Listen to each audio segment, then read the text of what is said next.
My name is Jessica Marie Thompson.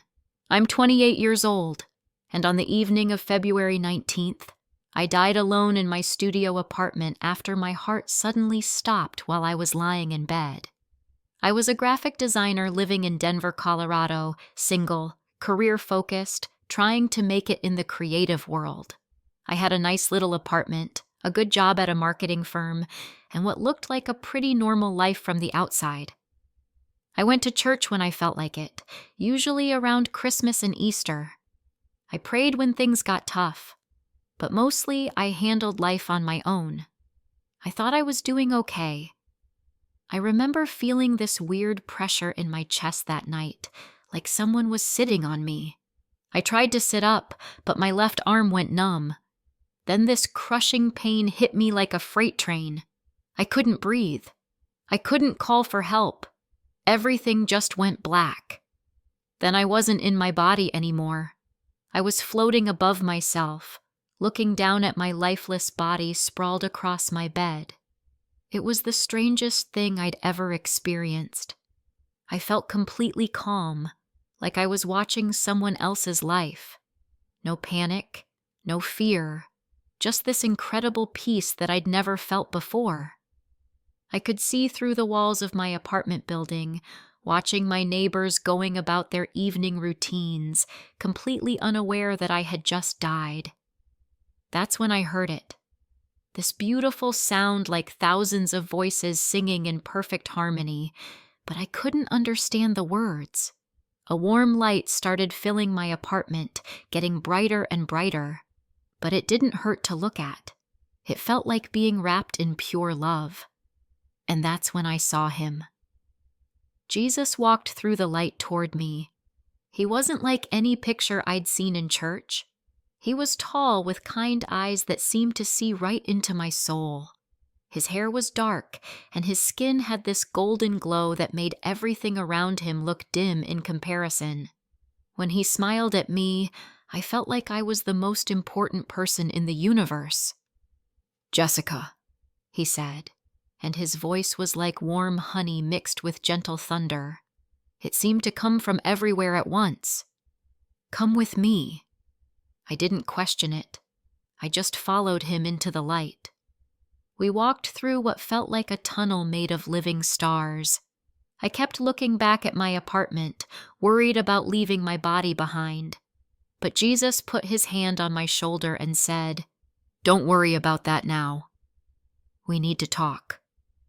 Suddenly, we were standing in the most beautiful garden I'd ever seen. The grass was so green it almost hurt to look at. There were flowers that seemed to change colors as I watched them, and trees that hummed with life. The air tasted like the first day of spring. I wanted to run around and explore everything, but I couldn't take my eyes off Jesus. "Sit with me," he said, and a simple wooden bench appeared out of nowhere. I sat down beside him, and for a moment we just looked out at the garden in comfortable silence. I felt like a little girl sitting next to her father, completely safe and loved.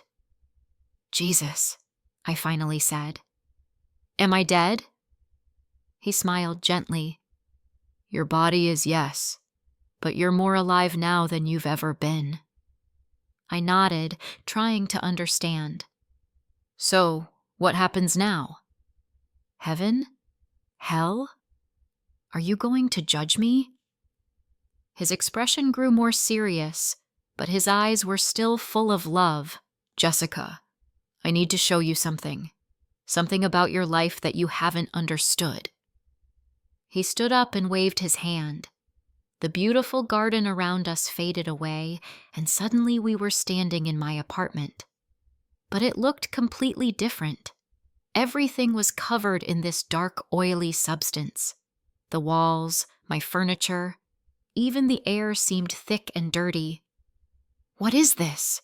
I asked, horrified. "This is what sin looks like in the spiritual realm," Jesus said quietly. "This is how your apartment really appears to those who see with eternal eyes." I looked around in shock. My cute little apartment that I was so proud of looked like a toxic waste dump. "But I'm not a bad person," I said. "I mean, I don't hurt people or steal or anything like that." Jesus walked over to my nightstand. "Tell me about this," he said, pointing to my phone. My heart dropped. I knew exactly what he meant. "The videos," I whispered. He nodded. "For 6 years, you've been filling your mind with pornography and not just watching, Jessica. Tell me about the rest." I felt my face burn with shame. I could barely get the words out. "The masturbation every night," Jesus said gently. "Sometimes during your lunch breaks at work, sometimes multiple times a day." I wanted to disappear, to hide somewhere, but there was nowhere to go. "I tried to stop," I said, tears starting to fall. "I really did. I deleted apps. I threw away magazines. I prayed about it." "I know," Jesus said, "but you always went back. Do you know why?" I shook my head, crying harder now. Jesus waved his hand again, and suddenly I could see things that had been invisible before. Dark shapes were moving around my apartment, twisted, ugly creatures with yellow eyes and razor-sharp teeth. They were everywhere, sitting on my couch, standing by my bed, hovering around my phone. "Demons," Jesus said. "They've been living here with you, Jessica. Every time you chose lust over love, every time you chose self-pleasure over self-control, you opened the door and invited them in." One of the demons looked up at me and grinned. Its teeth were black and rotting. "She belongs to us," it hissed. "We own her." I stumbled backward, terrified. "Jesus, I didn't know. I never meant for this to happen." "I know," he said, wrapping his arms around me. "But ignorance doesn't change spiritual laws. Your body is a temple, Jessica. It was meant to be a holy place where my spirit could live. But you turned it into something else." The scene changed again. Now we were standing in a massive library with books that stretched up forever. Jesus pulled out a thick book bound in leather and opened it. "This is your life," he said. "Every thought, every action, every choice is recorded here." He flipped through pages, and I could see my life playing out like a movie. Me as a little girl singing Jesus songs in Sunday school. Me as a teenager discovering my body was changing. Me in college, curious about sex, but too afraid to actually be with someone. Me in my early 20s finding pornography online and thinking it was harmless. "Here," Jesus said, stopping on a page. This is where it really began. I saw myself at 19 alone in my dorm room late at night. I was stressed about finals, lonely and curious. I'd stumbled across some explicit videos online. At first I was just looking, but then came the touching, the rush of pleasure, the shame afterward. One moment of curiosity became 6 years of bondage. Jesus said, "Do you see how it grew?" Page after page showed my addiction getting worse. Soft romantic videos became hardcore pornography. Occasional moments became daily habits. What started as something private became something that controlled my thoughts, my relationships, my entire life. I saw how it affected my dating life, how I compared every man to the fantasy men in the videos, how I couldn't be intimate with real people because I was addicted to fantasy, how I sabotaged relationships because real love couldn't compete with the instant gratification I got from my secret habit. I tried to stop so many times. I said, "I really did." "I know," Jesus said, "but you were fighting alone. You never truly gave this area of your life to me. You treated it like a bad habit instead of recognizing it as spiritual warfare." He turned more pages. I saw all the times I'd promised God I would quit. All the times I'd deleted apps and cleared my browser history. All the times I'd gone to church feeling guilty and dirty. "You were sincere," Jesus said. "But sincerity without complete surrender is powerless against the enemy." The book closed and we were back in the garden. I felt completely broken, totally exposed. "So I'm going to hell?" I asked. Jesus looked at me with such incredible love that I started sobbing. "Jessica, do you think I would have brought you here just to condemn you? I came to save people, not to destroy them." "But I failed," I said. "I failed over and over again." "Yes," he said, "you did. But failure isn't the end of your story. It's often where real surrender begins." He stood up and walked over to a crystal-clear stream that was flowing through the garden. "Come here," he said. I followed him to the water's edge. The stream was so clear I could see smooth, colorful stones on the bottom.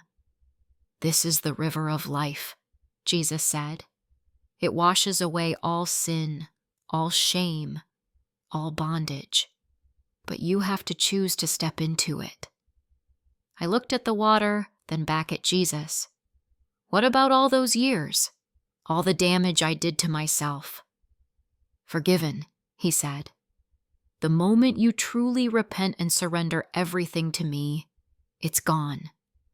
But Jessica, you need to understand something important.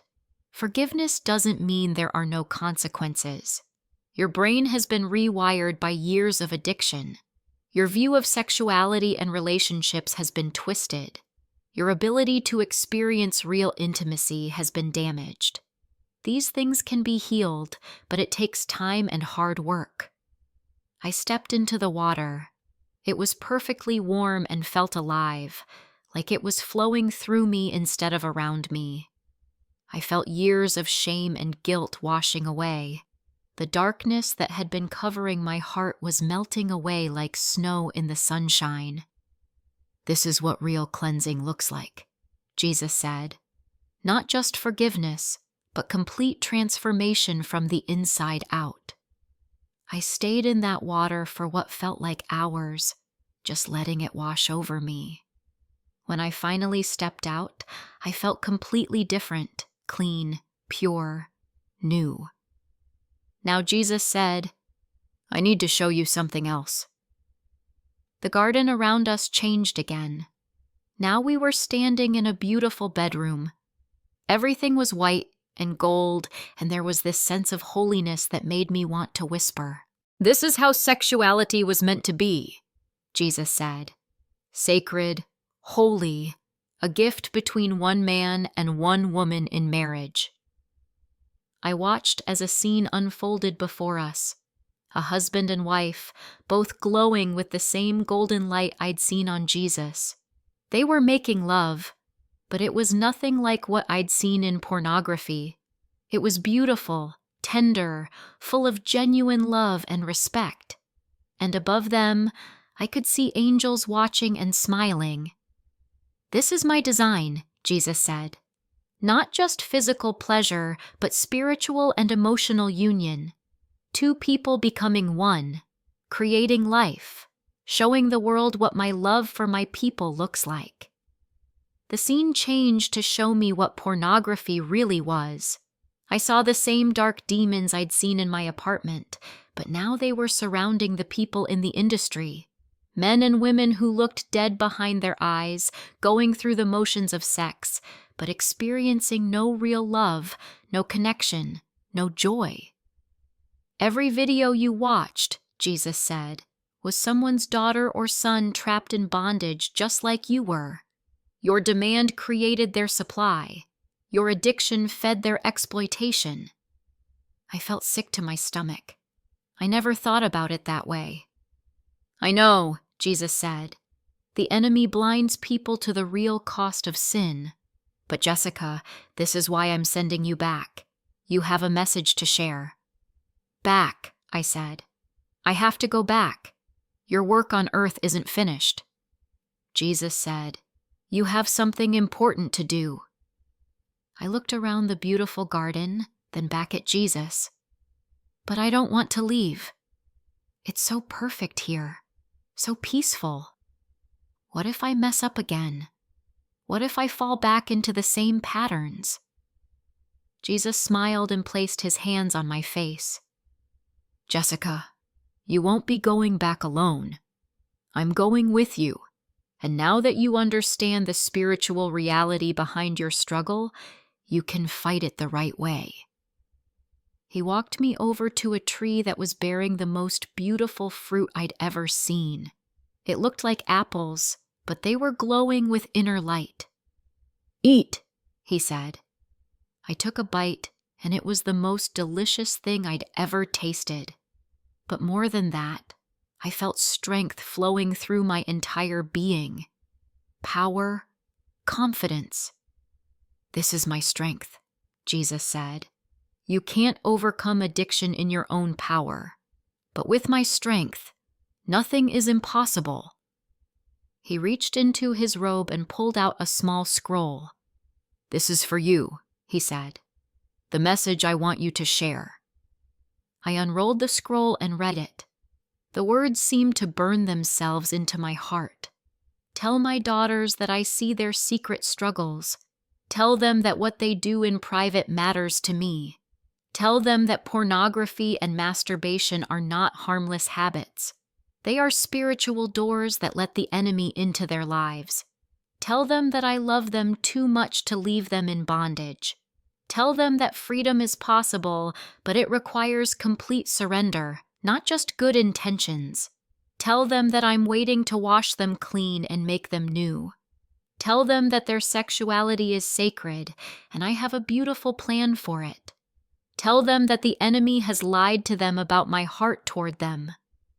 But I am not angry. I am heartbroken that they are settling for cheap imitations when I have something so much better waiting for them." I rolled up the scroll and held it close to my heart. "How do I tell people something so personal and embarrassing?" I asked. "The same way I'm telling you," Jesus said, "with love, not judgment, with hope, not shame, with truth, not condemnation." The garden started to fade around us. I could feel myself being pulled back toward my body. "Wait," I said. "I have so many questions. What about women who are married but still struggle with this? What about people who have been hurt or abused?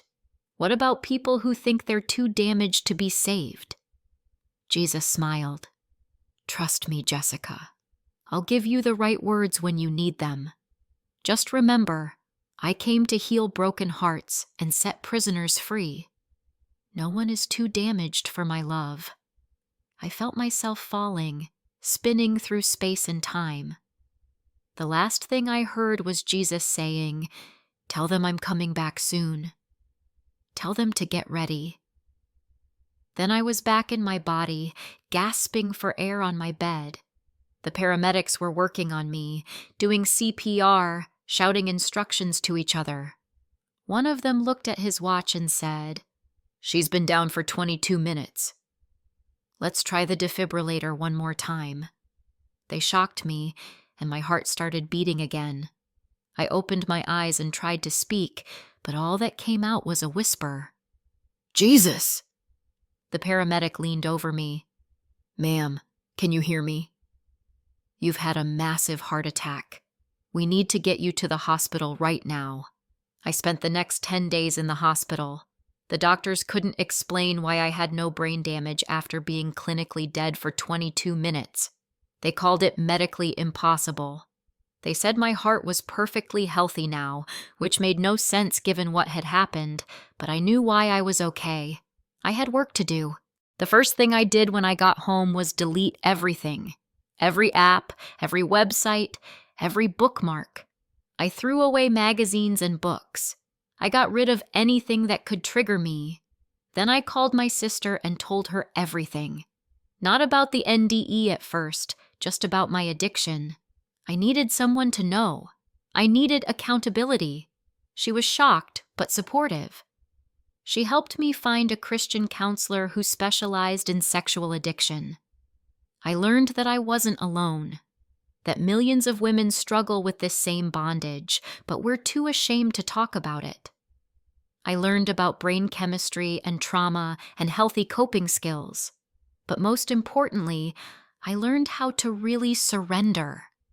Not just the behavior, but the emotions behind it. Not just the actions, but the thoughts that led to them. It wasn't easy. There were days I wanted to give up. Days when the old desires came back stronger than ever. But every time I was tempted, I remembered what Jesus showed me. I remembered the demons. I remembered the garden. I remembered the scroll. And I remembered that I wasn't fighting this battle alone anymore. 4 months after my NDE, I started sharing my story, first with a few close friends, then with my women's group at church, then online. The response was incredible. Hundreds of women reached out to me telling me they had the same struggles, the same shame, the same feeling that they were the only ones. But they also told me something else. They said that hearing my story gave them hope for the first time in years.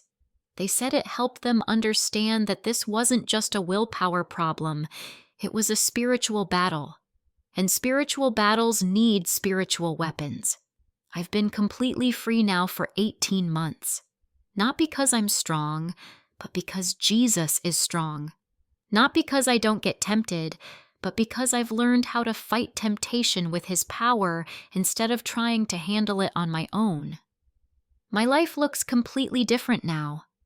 I'm engaged to an amazing man who loves Jesus as much as I do. We have healthy boundaries and pure relationship based on God's design. I have joy and peace that I never experienced before. I have purpose and direction, but most importantly, I have freedom. If you're watching this and you're struggling with pornography or masturbation, I want you to know something. Jesus sees you. He knows your secret struggle. He knows the shame you carry in the dark. He knows how many times you've tried to quit and failed, but He's not angry with you. He's heartbroken that you're settling for a cheap counterfeit when He has something so much better waiting for you. You don't have to fight this battle by yourself. You don't have to carry this shame anymore. Jesus is waiting to wash you clean and make you completely new. But you have to surrender everything. Really surrender. Not just the behavior, but your whole heart. Get help. Find someone you trust. Don't try to handle this in secret anymore. The enemy loves secrets, but Jesus loves truth and honesty. And remember what Jesus told me to tell you. You are not too far gone. You are not too broken. You are not too dirty or damaged. His love is bigger than your sin, and His power is stronger than any addiction. Freedom is real. I'm living proof of that. Jesus is coming back soon. He wants to find you ready. He wants to find you free. The choice is yours.